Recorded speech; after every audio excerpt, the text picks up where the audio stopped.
And she's at the scene with 44th Avenue and Robb Street with the latest. Jessica. That's right. And at this point, the scene has been cleared out and everyone is focusing on the health and the condition of that officer who was stabbed. Right now, we are told that he is in the hospital and that his family is there at the hospital trying to support him as he tries to recover from these stab wounds. I will give you a look right now at the RV park where this all took place. Officers tell us that they got a call around 1 this morning about a stolen U-Haul doing some damage here, even hitting a fence. We did see that U-Haul being towed off around 4 this morning. 2 officers responded to the scene, and when confronting the driver of that stolen U-Haul, one of those officers was stabbed multiple times. Police say they responded quickly, getting that suspect into custody, and that the Arvada Fire Protection District transported the injured officer to the hospital. Right now, we don't know the names of that officer who is injured. We also don't know the name of the suspect. We did, however, speak with WRPD, and here's what they had to say. It's all about that training. So our officers all carry tourniquets, for instance, so they can respond when we have usually a suspect or a victim that needs medical care before paramedics can arrive. And that training, she said, could possibly be a life-saving game changer in this case. Right now, we really do not know the condition of that officer, but they are hoping for the best, and we'll continue to keep you updated. Live from Wheat Ridge, I'm Jessica Crawford, Denver 7. Crews are putting out multiple wildfires in southeast Colorado. Overnight, Highway 50 reopened between Los Animas and La Junta. At least 125 people have been evacuated to a local shelter. The Bent's Fort fire is roughly 1,000 acres and is 10% contained. Officials don't know how big the fire is near Fort Lyon, but they say it's 0% contained. Investigators say 2 homes have burned down. Only one of them was occupied, though. Firefighters from Douglas and Arapahoe counties are helping out crews down south. We take a live look across the metro this morning. Much cooler, a big bright sunrise, but it looks like winter in the mountains, Lisa. It does. Quite a bit of snow out there, but fire danger remains high across parts of southern Colorado. We have fire weather warnings in effect until 7 o'clock tonight. It's a lot cooler there today. More 50s to low 60s down over the southeastern plains, but the winds will still be pretty gusty. And it's definitely dry. The mountains picked up some good snow, and we still have some alerts in effect there for at least another couple of inches of snow here today, about 2 to 4 from this point on, above 10,000 feet. Teens and 20s for the mountains. We're going to be in the low 40s here in town today. It's going to feel even colder. This morning we have wind chills down well below 0 and a chilly afternoon in store. Right now you can see here in Denver, we're getting a little bit of cloud cover now rolling in from the west. There is a slight chance we'll pick up a few flurries today. Right now, though, sunny and cold, just 17 degrees in Denver. And some of that sun is going to slow you down on some of those eastbound routes, and it's some slick conditions in the high country with some sloppy driving up there to the mountains. Right now, we have a couple of trouble spots. Had a crash up to the north side that's all clear. We did have a crash at 33rd and Peoria, and then somebody called and said that they still see the lights out there at 33rd and Peoria south of I-70, so that's why it's still a little bit slow over there. And then 6th and Billings, a crash just off of 225 will slow you down over here in Aurora. A lot of heavy traffic still on I-70 and 270. The drive time up to the north side of town, as you look at the camera at 104th, you still see some slow and go traffic, but it is looking better than it was even about 10 minutes ago when it was just stopped and not even moving back to 120th. The drive to or from Boulder, not too bad for us to drive out to the west side of town, whether it's on 470, Santa Fe, 285, it's all not too bad. A lot of stop and go traffic. I-25 into that sunshine going on down past Evans. Well, new developments this morning. 62-year-old Frank James has officially been named a suspect in the attack on a subway train in New York. Investigators found videos that James had made where he talked about violence and mass shootings. One clip was uploaded to YouTube on Monday. Witnesses say the shooter was wearing a neon green construction helmet and vest yesterday when they put on a gas mask and set off 2 smoke bombs and opened fire during the rush hour commute. 10 people were hit before the gun jammed. 19 others were hurt in the chaos. In response to yesterday's shooting in New York City, Denver police and RTD have stepped up patrols at local transit stations. RTD told its officers to be on high alert today. They're also reminding passengers to report to operators or police if they see anything suspicious on the trains or buses. You can always make an anonymous report through the RTD app. Colorado Congressman Joe Neguse announced 4 new bills aimed at preventing mass shootings and increasing help for shooting victims. The Help for Healing Communities Act would provide mental health services to victims of mass shootings. The Stop Violence Act would provide federal funds for added security at places of previous mass shootings. Another act would prioritize assistance to victims of gun violence and their families. And a 4th bill would expand worker safety and guide a study on threats of violence in the workplace. Pre-K for all Coloradans is going to the governor's desk. The Senate passed legislation to create the Department of Early Childhood to oversee the program. It will provide 10 free hours of preschool for Colorado families per week and help streamline the process to access preschool. State officials hope the first year of enrollment will be the 2023-24 school year.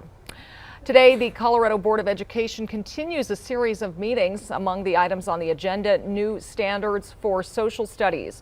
A committee revising those standards initially wanted LGBTQ contributions and perspectives worked into it, but after some public feedback, that recommendation has been taken out. Denver 7's Micah Smith was there as the board discussed possible changes. After a committee suggested the State Board of Education strip references to the LGBTQ community from school curriculum before the 4th grade, board members passionately voiced their opinions. Public discussion in front of kindergartners of sex is not appropriate. If you say this family has 2 dads, you're just saying they're 2 dads. It's a gender identification. It is not sexual education. Outside the State Department of Education's walls, students and parents are also weighing in. I think that not only is the suggestion unnecessary, it's actually harmful. Northfield High School student Jude Rusha identifies as gay and uses they/them pronouns. Rusha says if the state board decides to exclude LGBTQ references, it will further isolate students like them. When kids are exposed to differences at a young age, it helps them understand and develop more empathy. But some say including LGBTQ references will lead to conversations about sex. Leaving these kinds of discussions of sex out of classrooms does not inflame the divisions.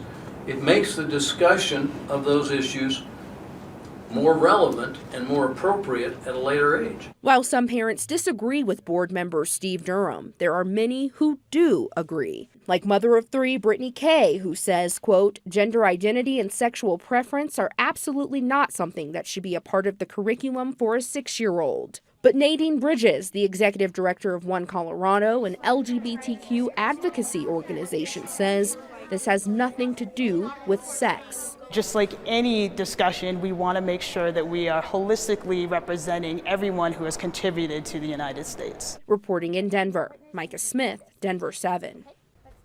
Well, tomorrow, the state's education board will talk about the future of the Adams 14 school district. The district is on a strict deadline to submit a plan for how it can turn around years of poor performance. Anything from district reorganization to closing Adams City High School is on the table if the board rejects the plan. Parents are voicing some concerns about the future of Denver public schools. As the district faces a declining enrollment challenge, a committee is exploring whether to close or consolidate schools. Denver 7's CB Cotton talked to some parents who feel that they're not being heard. Can y'all hold these up maybe? By holding up these flyers, You need to hold one. these parents hope to hold Denver public schools accountable. DPS is beholden to our interests and what we deem as best education for our kids. This group, Mamas de DPS Peleando por las Escuelas Públicas, or DPS Moms Fighting for Public Schools, gathered outside Fairview Elementary on Tuesday evening to speak out against the district's handling of declining enrollment. How do they carry out that plan? Through confusing messages, a lack of transparency. Right now, Denver Public Schools could potentially close or consolidate schools struggling with enrollment. Parent Radhika Nath has concerns about how it will impact the district's Black and Latino communities. When you close down a school, you leave a wound in a community. You leave wound for businesses, you leave wound for those children and those families who are all now scrambling to find other alternative sources of education. In January, Denver Public Schools created a declining enrollment advisory committee made up of at least 30 members, a variety of teachers, parents, and district staff. The committee is supposed to recommend certain criteria to the superintendent for closing or consolidating schools. But parents here who identify as Latino say they feel the district has shut them out of that process. Siento que no nos valoran precisamente porque This mother saying she and others don't feel valued because they're a small community, many of whom don't speak English. But Denver Public Schools pushes back on these claims. In a lengthy statement, the district says they have strong representation from the neighborhoods most impacted by declining enrollment. I do not want to go from this to the next crisis. Declining enrollment is not solely a Denver issue. It's pretty simple. We've seen a big slowdown in births. State demographer Elizabeth Garner says in part that's because of a declining birth rate. Starting back in 2007, that was our peak birth. We've seen a slowing in births ever since. So with fewer kiddos, that means lower school enrollment. And lower school enrollment leaves DPS little choice but to act. These parents just wish they felt a little more involved in the process.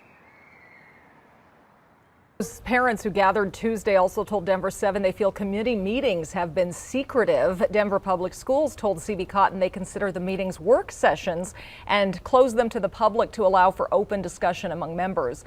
DPS also pushed back on the transparency claims, saying that they have meeting recaps and a community feedback form available online. Those parents again feel the district could do more. Still ahead, the allegations against a CU police officer that has that officer now on leave. Also, even as Colorado's home prices continue to climb, you might not be out of options, the non-traditional means that could get your foot in the door.